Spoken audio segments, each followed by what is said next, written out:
Well, today's episode is going to feature AEW Elevation, but however, I'm going to continue with the last 2 days from Pro Wrestling Noah's Neil Breeze Day 3 and Day 4.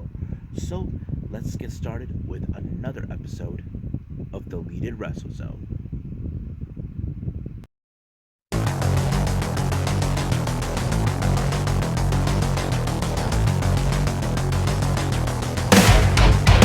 Are you ready? Get up, get up! Get up, get up! Get up, get up! Get up, get up! Get up, get up! Get up, get up!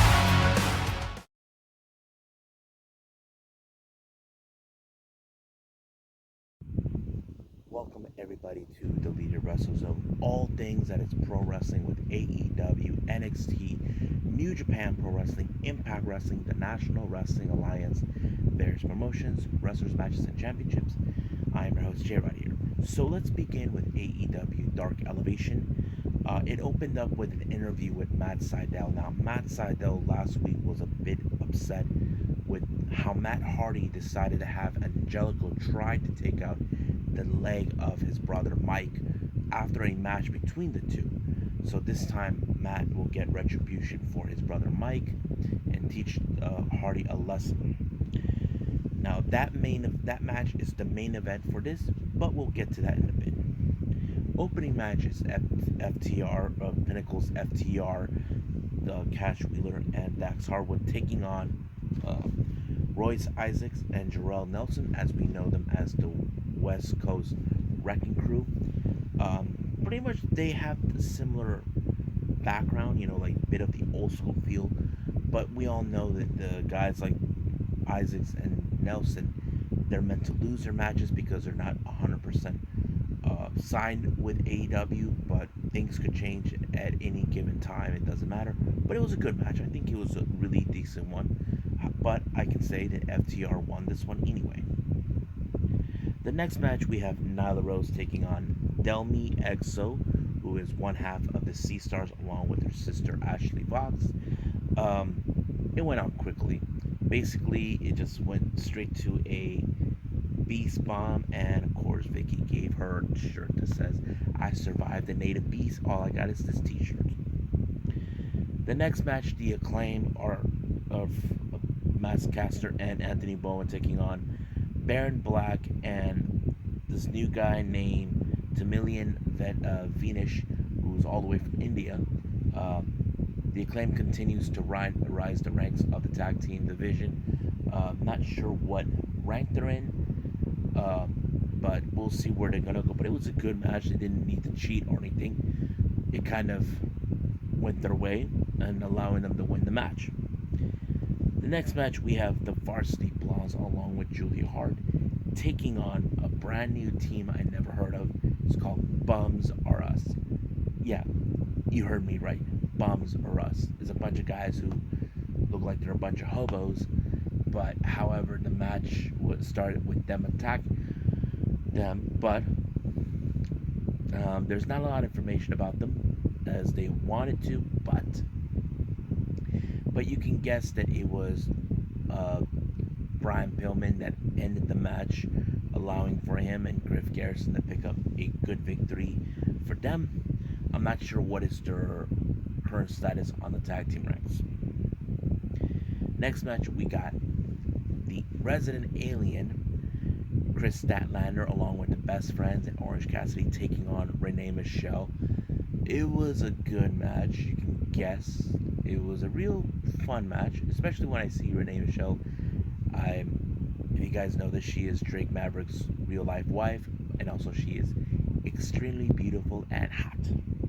But however, you can guess right away that Chris Statlander put her in the Big Bang Theory, and 1, 2, 3, it's over, baby.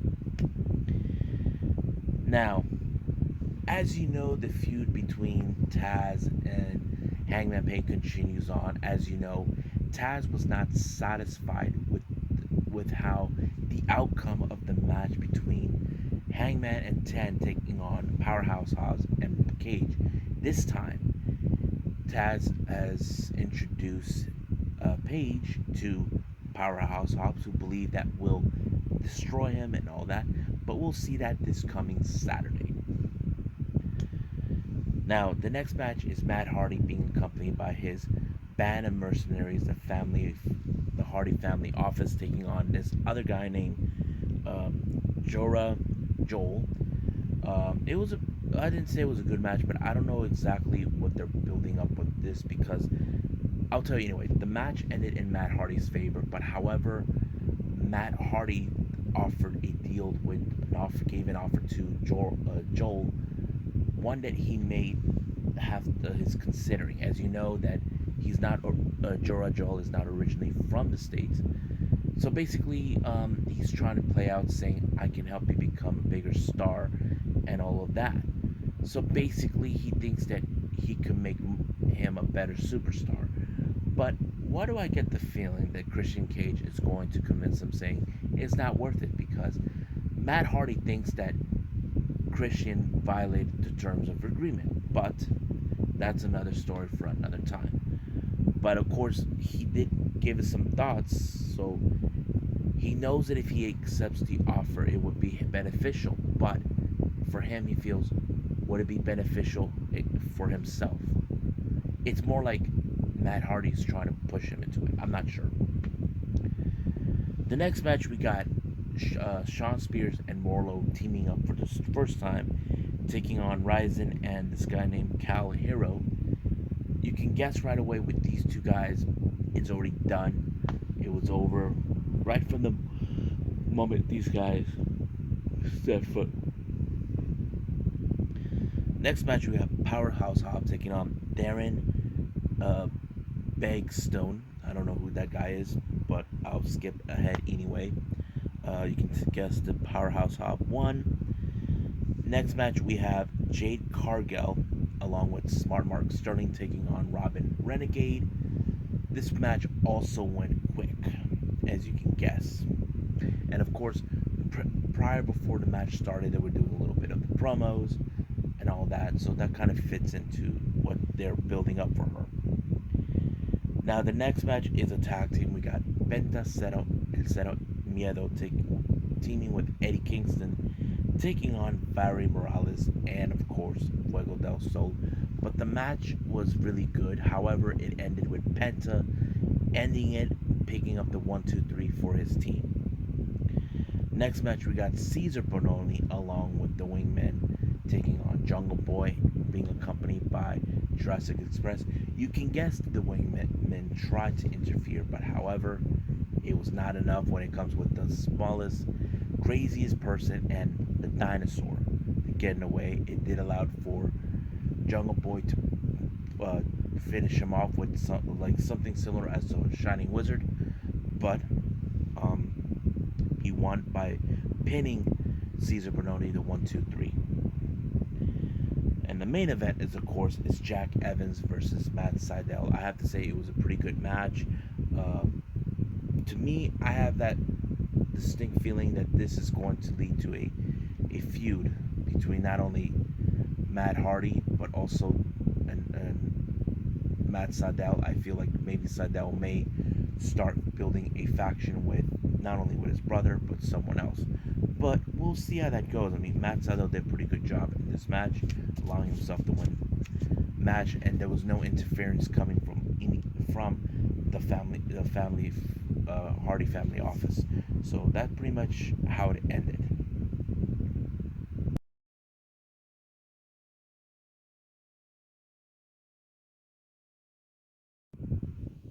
Okay, so I'm continuing on with Pro Wrestling Noah's Neil Breeze. Day 3, this was on the 18th of April. Let's start with the first match. It's a 6-man tag team match. We have Yatsukata Yano, Kinya Okada, and Junta Miyawaki taking on all 3 members of Full Throttle, Yohei, Seki Yoshioka, and Hajime Ohara. It was a good match. I'm a big fan of Full Throttle because all the members are junior heavyweight contenders, and that's one of the best things that I like about it. They were the fan favorites. And of course, it was what's his name, Yoshiaka, who actually picked up the victory for his team.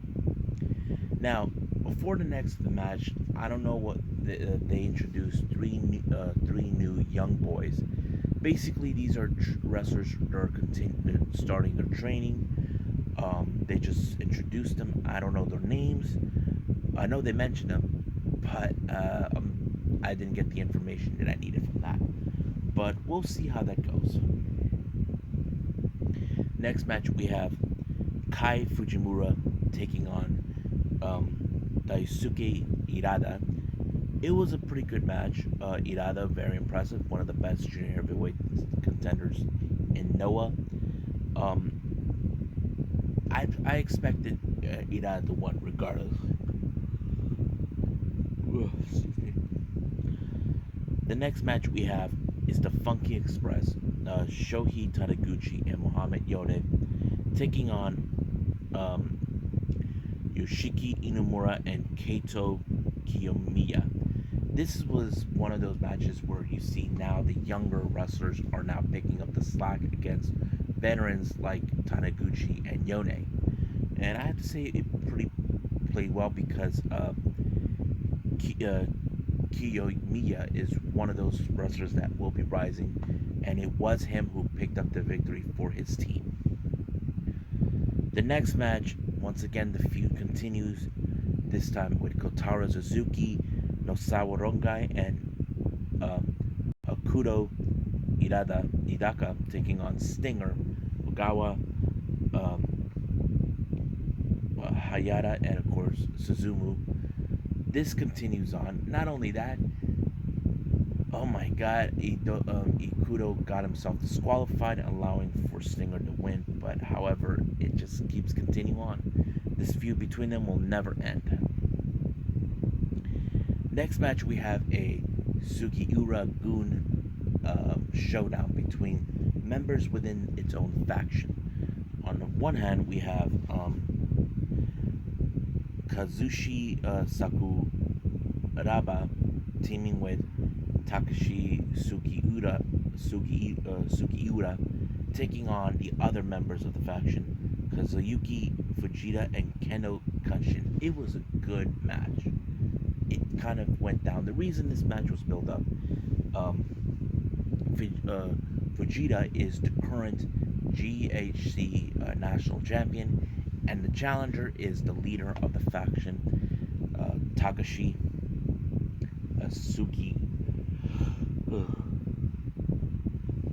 Sugiura, and that's the reason the match was built upon. But however, it was Fujita that made the victory on this particular tag team match, and we'll probably see more of this down the line. The next match is the semi-main event, and it's for the GHC Junior Heavyweight title between Congo member Niho versus Atsushi Kotoge. Awesome match. I have to say, this is one of those matches where they take the Junior Heavyweight series.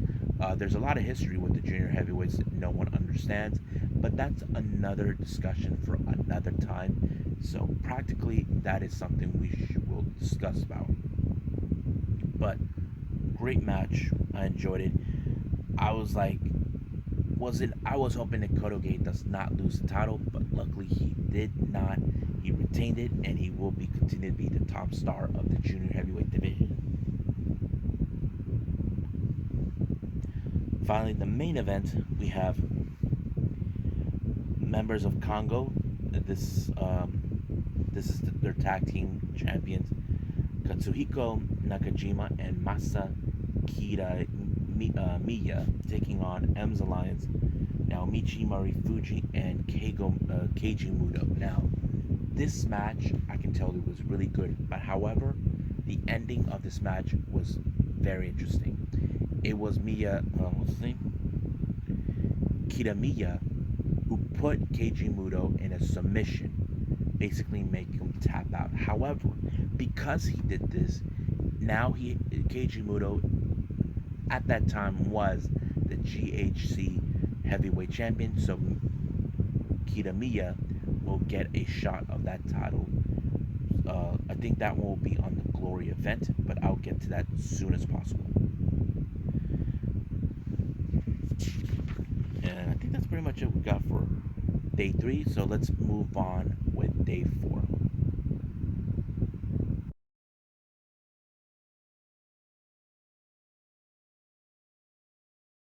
So we're in day 4 for Pro Wrestling Noah's Neo Breeze. This one was on the 24th of April. Opening match is a singles competition. We got Kai Fujimaru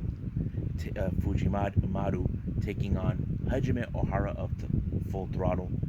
Awesome match too. As you know, I love the Full Throttle members. They're amazing junior heavyweight team. I enjoyed it, but you can guess right away that it was Ohara who won, allowing this to show because what's his name? Fujimaru is still on the learning curve, still trying to learn more what he can.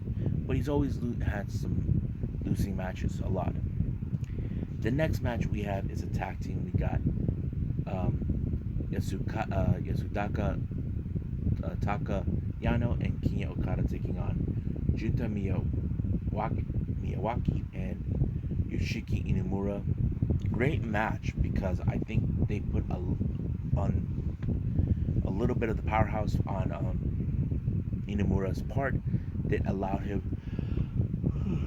excuse me that allowed him to win his match. I think it was a pretty good one.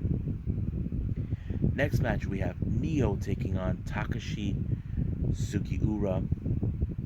This match ended in a very fashionable way. Neo got hurt out of the blue, but however, what I did like is how they ended it because they put that Sugiura exploited the weakness and used that against him to make him tap out, in which he did.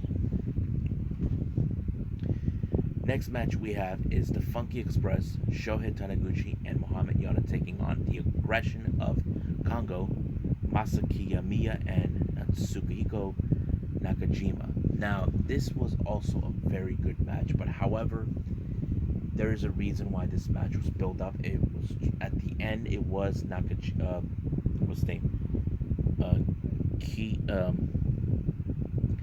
Kitamiya who actually won the match, but however, he decided to volunteer Funky Express as their next challengers.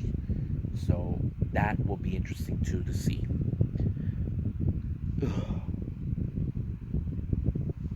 Excuse me. The next match is Nosawa Rongai taking on leader of Stinger, Yoshinari Ogawa. This match ended 31 seconds. And the reason it ended that way is because Nosawa likes to cheat, so he gave a leg to the low blow to Ogawa, allowing himself to win. So that's pretty sneaky out of their part. But however, their both respected teams continued their feud. We have Suzuki and Hidaka in one corner, and of course we got the remaining members of Stinger, Suzumu and Hayata. But this match ended also in disqualification due to the interference of Nosawa, but it continued to braid on more of their feud, and this is what led to more of it. Now, the next match we have Full Throttle